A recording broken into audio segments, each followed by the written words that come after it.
What's going on, everybody? Welcome to a review of 2016. Before we get into the video, I just wanted to say briefly thank you so very much to every single person that has subscribed to this channel, watched a video on this channel, or anything like that.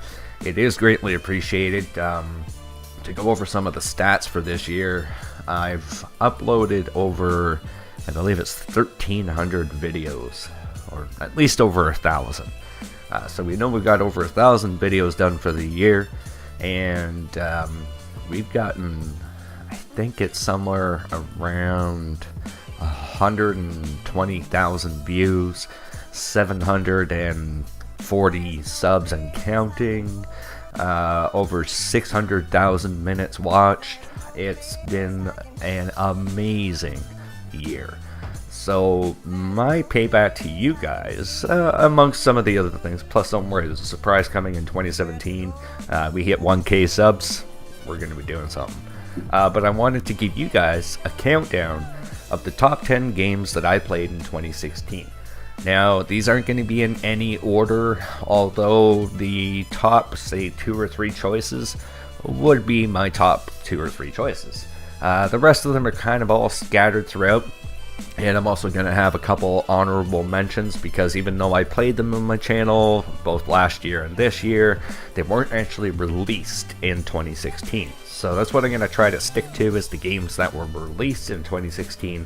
And I'm going to also try to stick with the ones that are early access or not released by these like huge gaming companies, where it's like a couple guys or a couple girls working in their basement putting the game together so that we can play it. So with that being said, thanks so much, guys. Let's just jump into the episode. Alright, and number 10 on my list is Steamworld Heist. This game was a very cool game. Also, I want to let you guys know how I'm basing these top 10 is money spent and time played.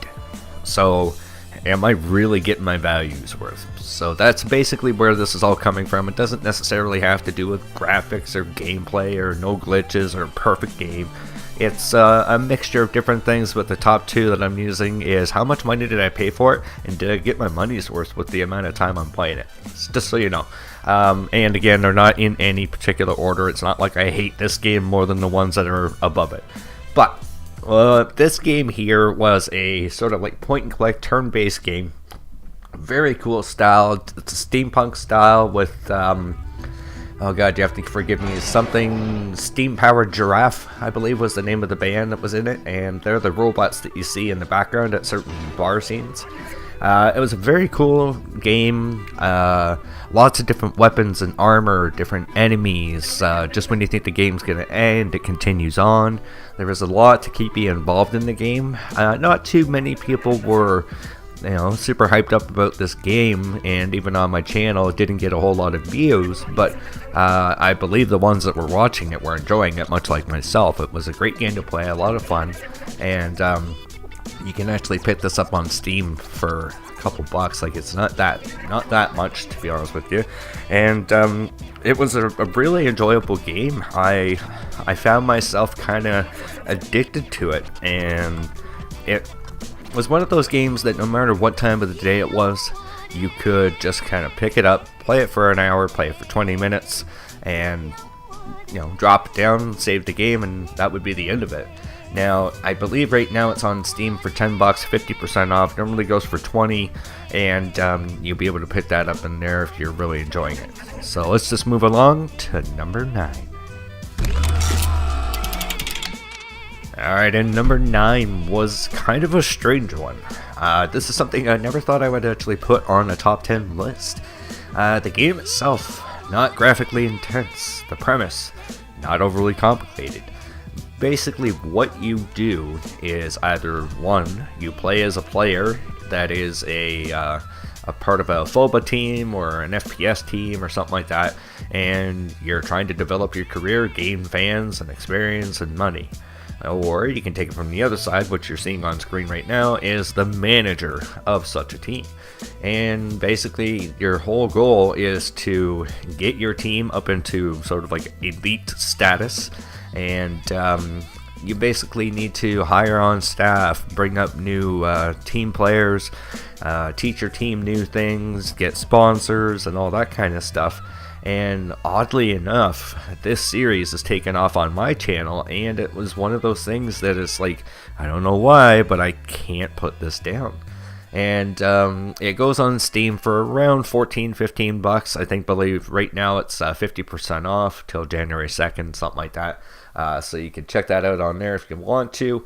A little bit of a downside to it right now. They did do a big update to it, and then the update got reverted because the community hated it, apparently. And they haven't done anything since, and that was about 3 months ago. So I don't know if they're stopping or if they're doing a whole revamp, what's going on. But as of right now, what you see in the game is what you get. And I think we've done 2 full seasons inside the game, and then I've done 2 seasons on my channel as well. Very cool game. Like I said, it's a very simple premise. Basically, you name your team, you start it up, you get your teammates, and you start playing games. Your first season's probably gonna suck because you're all brand new. You got to bring up the quality of your team and everything like that. But what you're seeing on screen is everything that it is. You get this little tiny top view of a house, and then you go to your different little rooms, or you go to a tournament and you get to see a little bit of action. No fight scenes, no nothing. It's numbers counting up on the screen. But like I said, very simple yet very addictive. Alright, number 8 on the list was Sniffling. This was another game that I picked up probably mid-year, around June. And a very cool premise in this one here. You're a Nordic Viking. It's a Nordic fantasy style of game.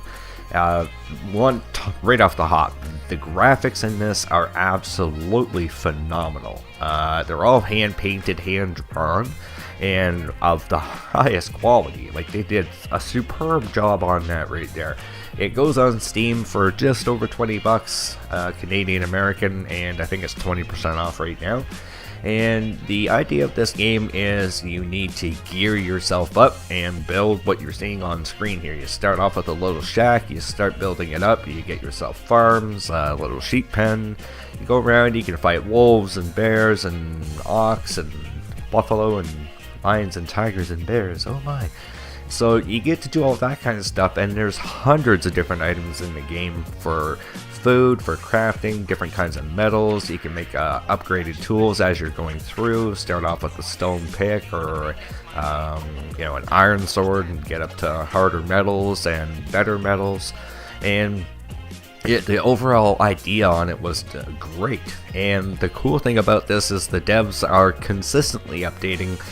They just did another update back in November, and I think the update that I'm playing in right now was like 0.65 and they're at 0.98, so they're doing a good chunk of updates and they're listening to the feedback of the community. And that's how I also rate some of these games is, it's awesome for you to be able to put out a game that's somewhat playable, but if you're not consistently updating it and getting the feedback from the communities to what they want and doing anything with it, it's like the smash and grab kind of technique where it's like, here's a game, give me 20 bucks, and then they go, fuck you, game's done, and they don't do anything with it.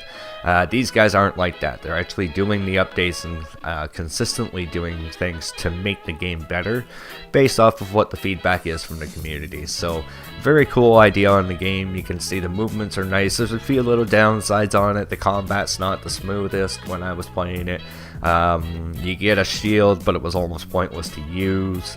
It does take a little bit of while to figure out what you're supposed to be doing if you're going in blind playthrough. There's no tutorial or anything like that. It just kind of like, here you are, go. And you basically pop in right here in the front of the house and you're like, I don't know what I'm doing. But you start to get the hang of it, and it's a whole lot of grinding, guys, I can tell you that much. So, but the amount of time you're going to play on it and how much fun it is, when you go exploring in caves, you can check out new towns, you can buy pieces of land, there's lots of different things you can do with the game, so definitely is worthwhile being on the list of my top 10 for 2016. Alright, and another one that deserved to be on the list was Frost. This is a solo card game, and it is based off of a a hell of a storm, like a blizzard that is chasing people through different biomes, I guess you could say. And the goal of the game is to keep your frost counter as high as possible, so you're the distance away from the frost, and get to your destination. The cool thing is, as you're progressing through the game and you do easy mode, you get medium mode, then you get hard mode, then you get extra different kinds of modes, I guess it is, where you can do like the lumberjack, you can do the bear hunter, you could do frigomancer, you can do a whole bunch of different things. Like, this game just keeps unlocking more and more and more. It currently goes on Steam for around $7-8. It's 20% off, so it'd be about $6, something like that right now. And I had to put this on there because for that price and the amount of time I've spent in this game, it is very, very well worth it. Just for the sole fact that you consistently are unlocking things. So once you're like, well, this is boring, you get a new mode, and it's like, oh shit, I gotta try this. And then you try that mode, and then as you progress through that, you're like, okay, I'm getting sick of this. You unlock a new mode, and you do it. So it kind of keeps you going. And then as you're unlocking these new modes, you get new cards, which add new elements to the game. Lots of different things can affect the way that you operate in the game. Your survivors can die, you can get cold, and you don't get access to as many cards. You get wolves that will attack you, bears that will attack you, wall brigades. So there's a whole assortment of different things that kind of keep you going and allow you to really experience the game from 100 different angles. And that was the thing that really made me want to put this up here. You can see the scenarios coming up: priest and frigomancer. That's just 2 of them. I think there's at least 6-7 more, plus the different easy, hard, and medium modes, that kind of thing. So definitely deserves to be in the list of 2016. Alright, and moving along, another well-deserving title that really, I think, was probably one of the most hyped games that I had on my channel. And it was just something that people were, this is going to be an amazing game. This is something you have to check out. And I got early access to it, and yeah, it lived up to the hype. It's an action RPG style of game, so you have to upgrade your stats, but you play as a fox, or I think it's a fox, and you get this kind of like choose your own adventure style, and if you screwed it up, you would die, but then it would be like, alright, I learned that that's not the way to do shit, and you'd be able to go back and then re-choose a path. So the idea behind it was extraordinary. And quite unique as well. So the cool thing is with this here, if you're one of those people that likes to do things to completion, this here, you had like 25 different endings, I think, that you had to get, and then you could say you 100% of the game. It currently goes on Steam for about $15 to $17, and it's 50% off right now. Definitely check it out, guys, because this thing, it was amazing. The only thing that stopped me from doing anything else with it on my channel is to do those 25 endings. You had to go through and choose all the paths, and sometimes it just got to be quite long and a little bit repetitive. I will say that, because you had to go through some of the same story to get to another choice to choose the different choice. So that can be a little bit arduous, but the choices, guys, was just phenomenal, that you had all these different options to do. You could be the good guy, you could be the bad guy, you could kill this person, you could let that person die, and it was just a great story overall. And the idea behind it was something that was quite unique, and I really enjoyed the game itself, so definitely deserving to be on this list. Alright, now to probably one of my favorite games on the list, Neon Chrome. This game here, oh man, I tell you, the amount of hours that's in this here is gotta be around 100. And it is top-down shooter, as you can see, and cyberpunk kind of style. This was, I don't even know how to explain it. Like, it is one of those games, again, that you can pick up at any given time, play for a half hour, play for 10 minutes, and most cases, play for 2 hours. And be like, holy shit, I can't believe I just spent 3 hours playing this. And the style of it, the graphics were amazing, the blood was amazing, the bosses were amazing. It was just an overall great game. And for the price that it is, you can't really go wrong. I believe it's right around the $15, $16 mark, and it is now 50% off, I believe, right through till January 2nd. And it was just such a simple idea. You know what I mean? Like, you run around, you're shooting people, you get a whole bunch of different weapon upgrades.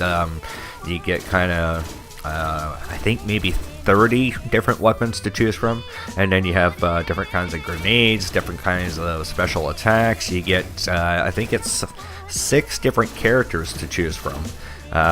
Which there's like the corporal, there's the hacker, there's the assassin, that kind of idea. Each one has its own special characteristics, and there is, I think, roughly around 20 to 30 levels. And then as you're progressing through the game, you get to the top tier boss, and once you kill him, it's the Overseer. You go from Overseer 1.0 to 2.0, 3.0, 4, 5, 6, and I believe it's almost indefinite. And each time you do that, it does get harder and harder and harder, and you'll definitely need to have better weapons as you're progressing through each level. So definitely a very cool idea, and for, again, the money you're spending versus how much time you're going to get out of it, definitely worthwhile. And you can see the graphics are pretty damn amazing as well, especially for a top-down shooter.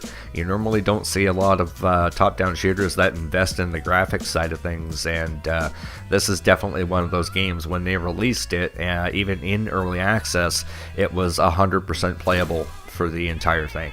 So definitely enjoyed that, and deserves to be in the top 5. Number 4 on the list is Judgment, Apocalypse Survival Simulation. A whole mouthful to say. These guys here have been updating this game since day 1. I stopped on Alpha 8, they are currently in Alpha 10, working on Alpha 11, and have been consistently adding new things to the game. The only downside is there's no end to the game. Like, there is, but there isn't. There's no real finish point. You kill everything, you end up killing all, and you get to the end boss, so to speak, and that's it. It's just, you're done. And you go back to your little property here and you continue building shit. So that's one downside, but aside from that, there's so much to do. You can see here all the skill trees that they have, from mining to farming to occult research and chopping wood and looking for things and collecting water. There's a whole slew of things, and you can build up your base area with as many people as you want. And the cool thing is, with the more people you have, the more trouble you're going to get into, because people are going to start to recognize that, hey, there's people here, let's go kill them. And a very cool idea, great set of skill trees that you can see, that you can pick certain people to be good fighters, or ones to be good gatherers, other ones to be good builders, other ones to be good researchers, and that kind of thing. So it was a really nice idea to be able to spread your team around, rather than go, okay, everybody can fight everybody, and we have no problem with everybody being able to cut down all these trees. Like, everybody is able to cut down things, but with each one that's better at something, it's best to keep that person in that specific trade, because things get done faster, more efficiently, you'd be able to get more resources and that kind of thing. So it was definitely a great idea, and I invested a lot of time in this game. It's something that, again, like, you get into it and it's like, I want to build more, I want to explore more. The map on this thing is huge. You can see it up in the top right there. That's just my screen. That's just where I live.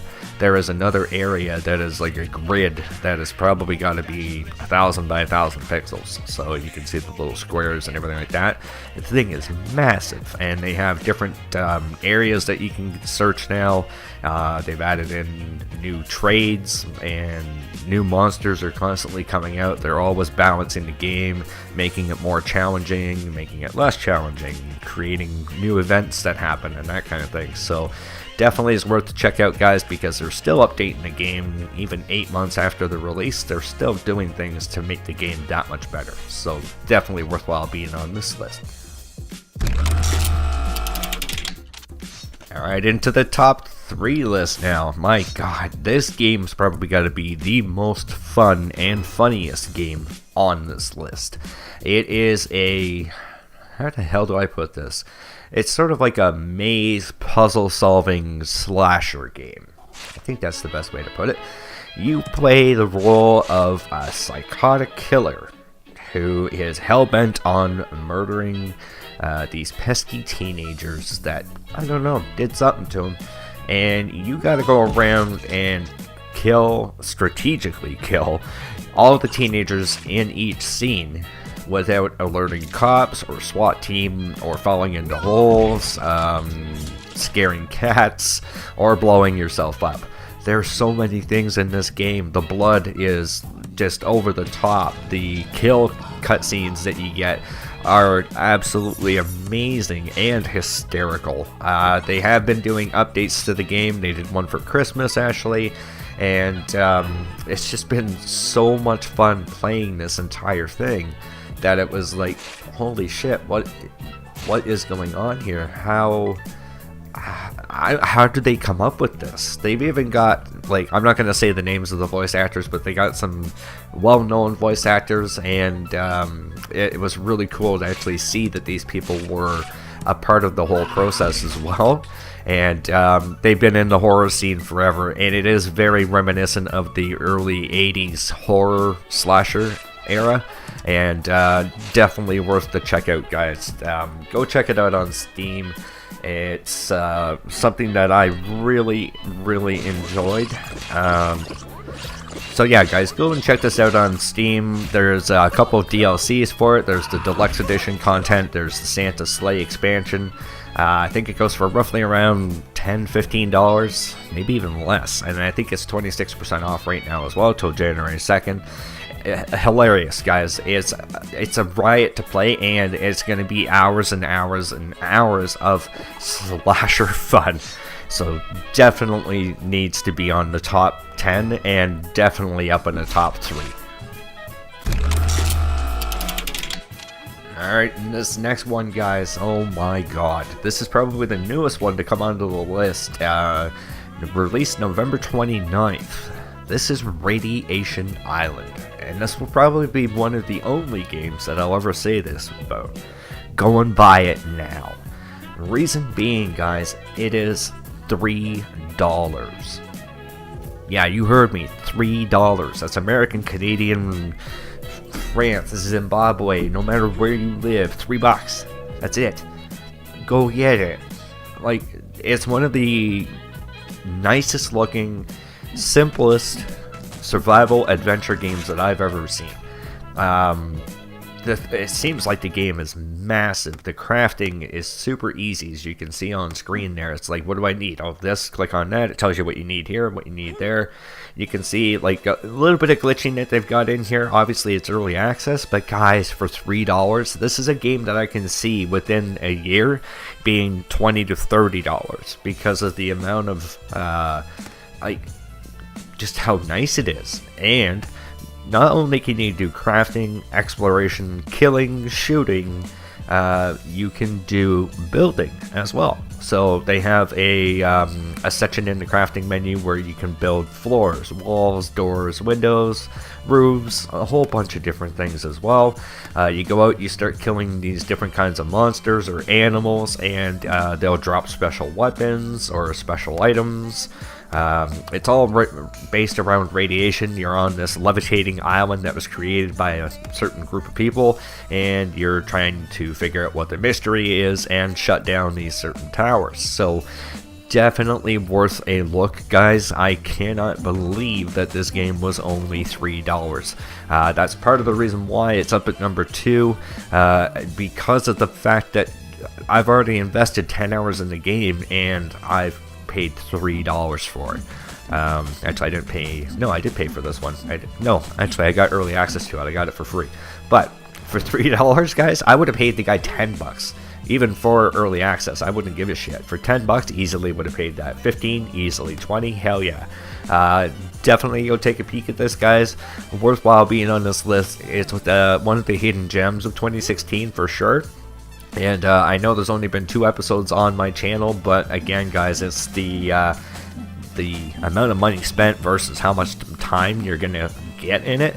This is one of those games, man, that you can't really complain. Obviously, there's going to be a little bit of glitches here and there and all that kind of shit, but you know, with early access, hopefully these things end up getting repaired, and they're just going to end up coming up with a great game overall. And I can't say anything bad about this game right now, guys. For the price and what it is and what you get to do inside it, it's absolutely amazing. So definitely needs to be on this list. And I think we all expected this here. Number 1 game for me for 2016 is gotta be Portalmates. This game here is absolutely amazing. Not only is it graphically satisfying, the RPG elements are great.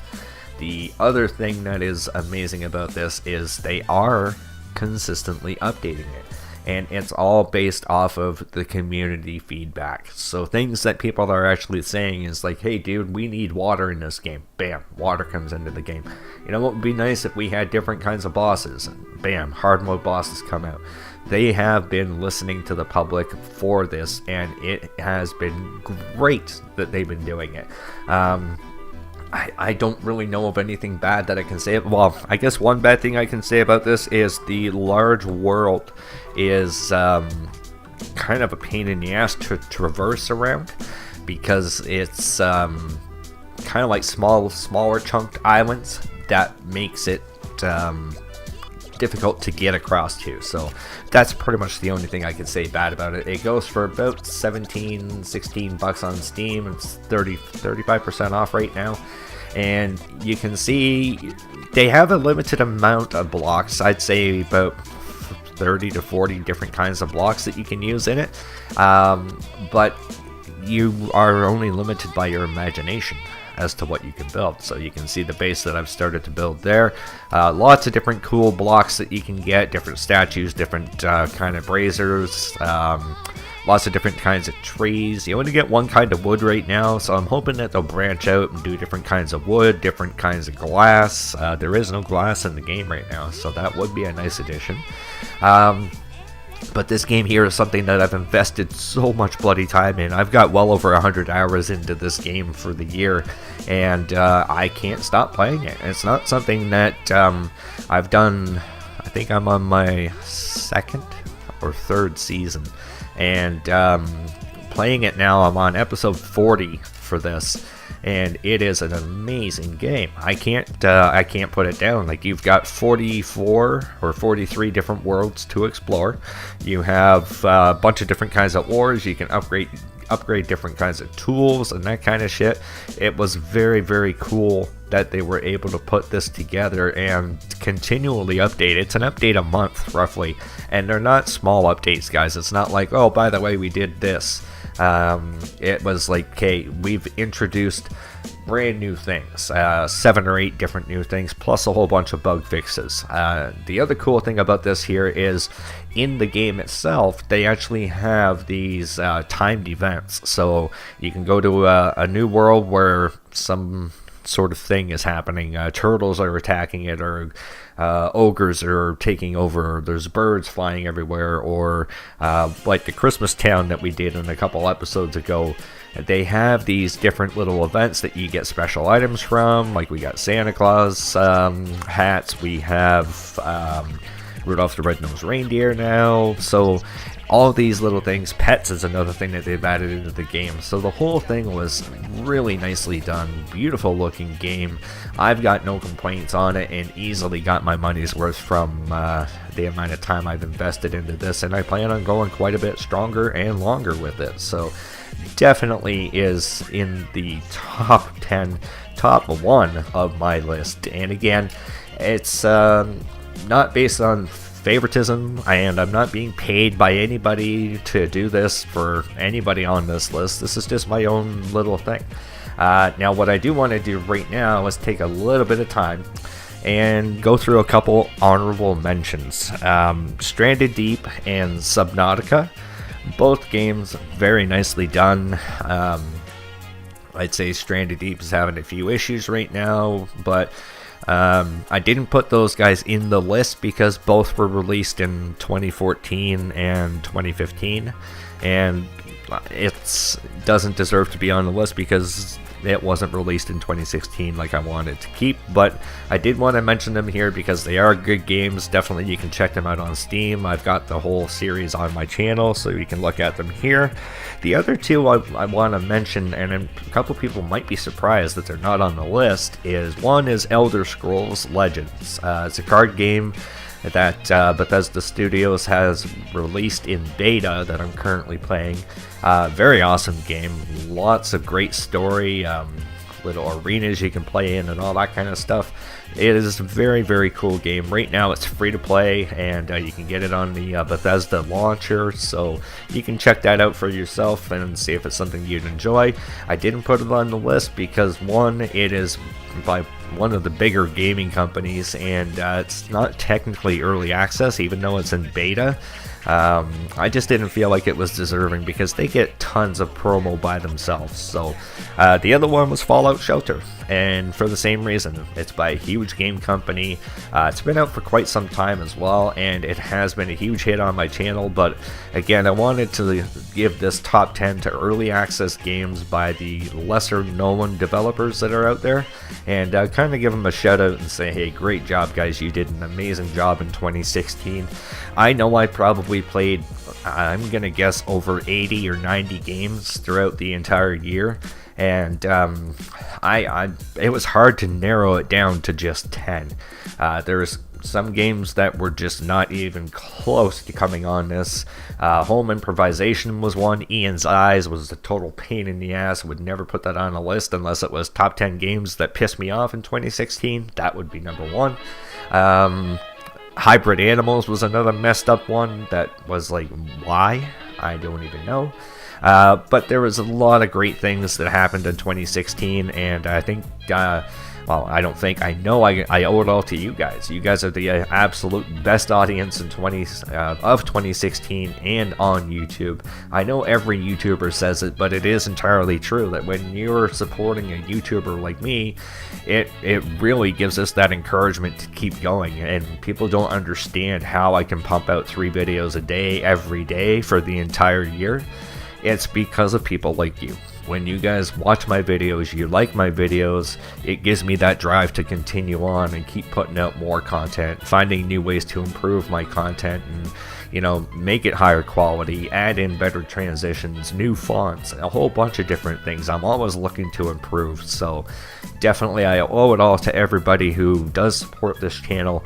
Thank you so very much for everything, and we're going to be kicking some serious ass in 2017, guys, and this channel is only going to get bigger, and I'm only going to get better at what I do. So thank you so much for everything you guys have done. Much love, much respect, all the best to you guys in 2017, and I will see you guys next time. Take care. Very simple.